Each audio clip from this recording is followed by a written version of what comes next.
Behind the scene story क्या है वो बिल्कुल बिहाइंड द आवाम भी जानना चाहते हैं। जी मैं वो आपको जो बिहाइंड द स्टोरी मैं आपको बताना चाहता हूँ। जब इमरान खान साहब को लाया गया पिम्स हॉस्पिटल, तो मैं आपको ये बताऊं कि पिम्स हॉस्पिटल के जो ईडी हैं, एग्जीक्यूटिव डायरेक्टर जो हैं उनको भी इस चीज की खबर नहीं थी कि उनको सिर्फ ये बताया गया था कि आज आपने हॉस्पिटल में रहना है, आज आपने छुट्टी नहीं करनी और रात देर तक आपने हॉस्पिटल में रहना है। और तमाम जो पैरामेडिकल स्टाफ है और जो हाउस जॉब डॉक्टर जो प्रैक्टिसिंग कर रहे थे उन सबको छुट्टी दे दी गई थी। सीनियर डॉक्टर तो सिर्फ रोका गया था। और पिम्स की जो कॉलोनी है वहां पर, वहां की लाइट जो है वो ऑफ कर दी गई थी। पिम्स के भी कई ऐसे शोबे थे जहां पर लाइट्स ऑफ कर दी गई और जहां से इमरान खान साहब को लाया गया वहां की भी लाइट्स ऑफ कर दी गई और नहायत ही सख्त सिक्योरिटी में उनको यहां पर लाया गया पिम्स हॉस्पिटल में। आपने देखा होगा कि हुकूमत ने फिर उसकी तस्दीक की है बाद में, वजीर इत्तलात जो हैं तारड़ साहब और जो पिम्स के जो एग्जीक्यूटिव डायरेक्टर हैं राणा इमरान सिकंदर साहब ने भी अपना एक वीडियो बयान जारी किया और उन्होंने भी तस्दीक कर दी कि इमरान खान साहब को पिम्स हॉस्पिटल में लाया गया था। अच्छा, और यहाँ पे ये भी बताते चले कि ये अगर इतनी बड़ी खबर हुकूमत इतनी ताकीद से जब शोर शराबा मच रहा है, एक कोई सहाफी है उसने ये खबर वायरल की, उसको फिर आगे दूसरे ने कोट किया, उसके बाद हुकूमत आके तो बयानिया बना रही है कि जी हाँ उनको लाया गया था, अगर ये छुपाई क्यों गई? देखिए मैं आपको बताऊं कि थोड़ी सी मेरी ये बात मुकम्मल होने दें आप कि इमरान खान साहब को जो पिम्स हॉस्पिटल में जब ले आया गया तो उनकी बाकायदा एक माइनर सर्जरी की गई है बकौल जो एग्जीक्यूटिव डायरेक्टर के, और उनके कुछ टेस्ट भी किए गए हैं। उसके बाद उनको जो है सर्जरी करने के बाद उनको वापस अडयाला ये रवाना कर दिया गया। और उन्होंने जो आप देखें उनकी अगर गुफ्तगू देखें एग्जीक्यूटिव डायरेक्टर जो है पिम्स के, उन्होंने कहा कि जी इमरान खान का जो टोटल जो प्रोसीजर था वो 20 मिनट्स का था। तो मेरा यहाँ पे एक सवाल पैदा होता है कि इमरान खान साहब की टेस्ट भी हुए वहां पर और उनकी सर्जरी भी हुई है, तो मुझे ये बताएं कि 20 मिनट में ऐसा कौन सी सर्जरी होती है 20 मिनट्स में हो जाती है? एक आम आदमी, एक आम मरीज भी अगर डॉक्टर के पास जाता है, खासतौर पर अगर उसका आई का प्रॉब्लम है कोई और है, तो कम से कम डॉक्टर चेकअप के लिए 25-30 मिनट लगा लेता है, तो ये आधा घंटा मैक्सिमम। लेकिन सर्जरी हुई है, मगर जरा ये बता रहे कि इमरान खान साहब 3 घंटे जो है वो पिम्स हॉस्पिटल में रहे हैं। अगर ये 3 घंटे हॉस्पिटल में रहे हैं इमरान खान साहब, तो मुझे ये बताएं कि डॉक्टर जो है वो 20 मिनट का प्रोसीजर बता रहे हैं, तो बाकी इमरान खान के 2.5 घंटे जो हैं वो कहाँ पे थे? अब यहाँ पर मैं आपको एक खबर देता चलूंगा, जराए का ये कहना है कि इमरान खान साहब की 2.5 घंटे मुलाकात किसी अहम वजीर से कराई गई है, अहम शख्सियत से कराई गई है, वो डॉक्टरों को एक्सेस उस टाइम नहीं दी गई, डॉक्टरों तक एक्सेस उस टाइम नहीं दी गई। साहब ये वजीर ख्वाजा आसिफ साहब या राणा सनाउल्लाह तो नहीं, या मोहसिन नकवी? देखिए वजीर जो है इस टाइम जराए ने जो बात की है, उन्होंने बड़े सीनियर वजीर उन्होंने कहा है कि उसमें मोहसिन नकवी साहब भी हो सकते हैं, राणा सनाउल्लाह तो मुश्किल है।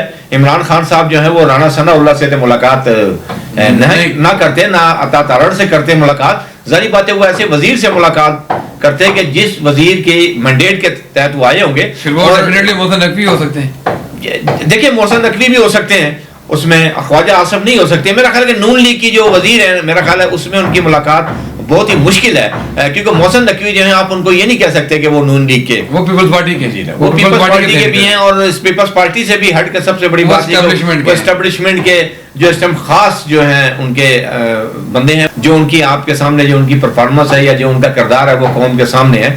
तो ये मुलाकात जो है ये मेरा ख्याल है कि इमरान खान साहब की रजामंदी के साथ हुई है, और इमरान खान साहब अगर आए हैं तो वो इस रजामंदी से आए हैं कि उन्होंने मुलाकात किससे करनी है।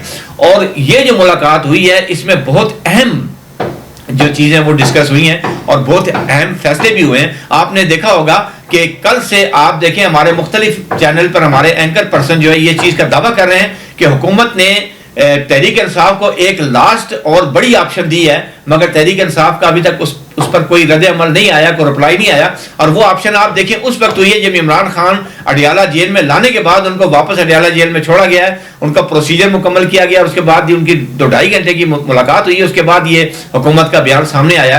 तो नजर यही आता है कि इमरान खान साहब के साथ एक फाइनल राउंड हुआ है। और यहाँ पर आपको एक और बात बताते चलूं कि ये उस टाइम हुआ है, आपको याद होगा मैंने अपने पिछले वीलॉग में कहा था कि जो महमूद अजगज़ई हैं वो अपोजिशन लीडर जो उनको बनाया गया इमरान खान साहब के बामी मशवरे से, इस्टेब्लिशमेंट के मशवरे से और नवाज शरीफ के मशवरे से उनको बनाया गया है, क्योंकि महमूद अजगज़ई जो है वो इस टाइम इस चीज की गारंटी दे चुके हैं इस्टेब्लिशमेंट को।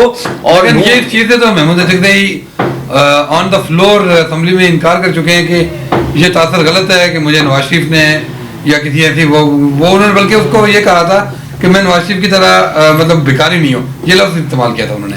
तो देखिए उमर गर्दी साहब, कौम जो है वो इतनी उसका हाजमा कमजोर नहीं है। आपने माजी अगर देखा होगा चकजई साहब का, तो वो हर दौर में नवाज शरीफ के साथ खड़े रहे। 2013 का धरना जब था तो उस वक्त भी देखें वो नवाज शरीफ साहब के साथ खड़े थे। 2014 का धरना था तब भी वो नवाज शरीफ साहब के साथ खड़े थे, और अब भी वो नवाज शरीफ साहब और इस्टेब्लिशमेंट के साथ ही खड़े हैं। लेकिन ये मैं बता दूं, इसका मतलब ये नहीं है कि इमरान खान के साथ वो कोई तहरीक इंसाफ के साथ कोई वो गेम प्ले कर रहे हैं। उनको अगर लाया गया तो वो मफामत की सियासत पे बिलीव करते हैं चकजई साहब। उनको इसलिए लाया गया कि तहरीक इंसाफ में कोई ऐसी क़यादत नहीं है जो इस टाइम जो सियासी बहरान है उसको मफामती तरीके से अहम किरदार अदा कर सके, और कोई भी ट्रस्टेबल नहीं। और तहरीक इंसाफ में कोई क़यादत ऐसी नहीं है। इमरान खान साहब ने कई एक्सपेरिमेंट कर दिए, अमीन गंडापुर साहब को लेके आए और दूसरी अपोजिशन लेके आए, मगर वो जो है ब्रिज का किरदार अदा नहीं कर सके एस्टेब्लिशमेंट और पीटीआई के दरमियान। महमूद चकजई साहब ऐसे थे जो इस टाइम अहम किरदार अदा कर सकते हैं, और वो किया। इमरान खान का अडियाला जेल से पिम्स हॉस्पिटल में आना और वहां पर आला शख्सियत से मिलना, ये आप क्रेडिट महमूद चकजई को दें कि उसकी इब्तिदा हो चुकी है। और अब आने वाले वक्त में तहरीक इंसाफ और एस्टेब्लिशमेंट के दरमियान कोई मामला हुकूमत के दरमियान ऐसे तय होने वाले हैं, क्योंकि हुकूमत ने उनको ऑप्शन दी है। इलेक्शन पर तैयार हो चुकी है हुकूमत। उन्होंने कहा कि हम साल के बाद इलेक्शन करवा देते हैं। और सबसे बड़ा मसला जो मुतालबा इमरान खान का था कि जो वो कहते थे कि इलेक्शन में धांधली हुई है, 8 फरवरी का जो उनका मैंडेट चुराया गया है, 8 फरवरी में जो फॉर्म 47 के लोगों को लाया गया, उस पर हुकूमत ने यकीन दहानी करवा दी है कि अब इलेक्शन कमीशन की तश्कील न होगी और वो इलेक्शन कमीशन लाया जाएगा जो गैर जानिबदार होगा, ताकि मुल्क में आने वाला इलेक्शन फ्री एंड फेयर हो। इन चीजों पे बातचीत हुई है, और मेरा ख्याल है अगर इन चीजों पर बातचीत हो गई है और फैसला अगर आखिरी मरहले में दाखिल हो चुका है जिसमें इमरान खान भी राजी है, एस्टेब्लिशमेंट भी राजी है, तो मेरा ख्याल है कोई रास्ता नजर आ जाएगा। मगर इमरान खान, यह बताऊं कि इमरान खान ने एक बात कैटेगरी कह दी है कि मैं डील करके नहीं आऊंगा, मुझे जब भी अगर आएंगे आप, मैं अदालतों से और अदालतों के फैसलों से मैं बाहर आऊंगा। एस्टेब्लिशमेंट अपना अदालतों के ऊपर से अपना हाथ हटा ले और अदालतें मेरिट पे फैसला करें, मैं बाइज्जत बरी होके आऊंगा, मैं डील के तहत नहीं आऊंगा। लिहाजा इमरान खान अपने अभी भी मौके पर बिल्कुल बात वही है कि इमरान खान अपनी शराइत मनवा के ही बाहर आएगा, भले ही वो डील का हिस्सा हो। लेकिन बज़ाहिर वो जो है वो इमरान खान साहब जो है वो नवाज शरीफ साहब की तरह डील करते हुए नजर नहीं आ रहे। डील बनती नहीं ना, डील बनती नहीं है। आप देखेंगे इमरान खान को 2 साल से ज्यादा हो गया, लेकिन 2 साल से ज्यादा हो गया। इमरान खान ना तो बीमार हुआ है, ना इमरान खान अभी तक जो मुल्क से बाहर गया, उसको कई ऑफर हुई हैं, कई सऊदी अरब का त्यारा खड़ा रहा है। तो कहीं ऐसा तो नहीं कि ये आंख की जो बीमारी है ये भी एक बहाना था और उनको लाना पिम्स हॉस्पिटल था और ये तमाम चीजें एक हाइप क्रिएट करनी थी? देखिए, या फिर एक और भी रुख ये है कि 8 फरवरी की जो एहतजाज की कॉल है उसके हवाले से शायद कोई उसको रोकने के लिए, क्योंकि पीटीआई इल्जाम लगा रही है जी हम जब भी कोई इस तरह की बड़ी मूवमेंट शुरू करने जाते हैं तो ये हमारे आपके कदमों में पड़ जाता है, या इस तरह का स्कैंडल सामने लेके आ जाता है। पीटीआई की जहां तक मूवमेंट की आप बात करेंगे तो पीटीआई की मूवमेंट जो है ना, अब वो बिल्कुल जो है वो अभी सोहेल अफरीदी साहब का देख लें तो सोहेल अफरीदी साहब को आप देखें, सोहेल अफरीदी साहब से बेहतर तो अमीन गंडापुर साहब थे। अब उनके कारकुन कह रहे हैं कि अमीन गंडापुर साहब जो भी थे एस्टेब्लिशमेंट के मोरे थे, जो इल्जाम थे, मगर वो उन्होंने एक तहरीक चलाई हुई थी। उन्होंने कारकुनों में एक लहू गर्म किया हुआ था, इस्लामाबाद आते थे, एहतजाज करते थे।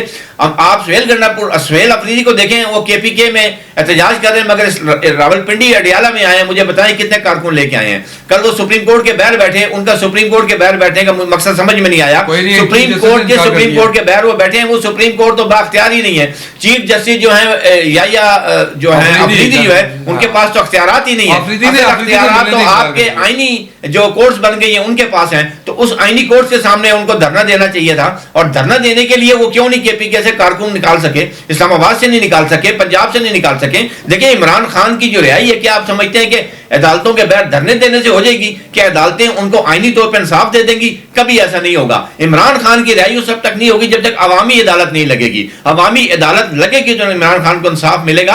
तो लिहाजा सोहेल अफरीदी जो है, उनकी हिकमत अमली जो है वो नाकाम हो चुकी है।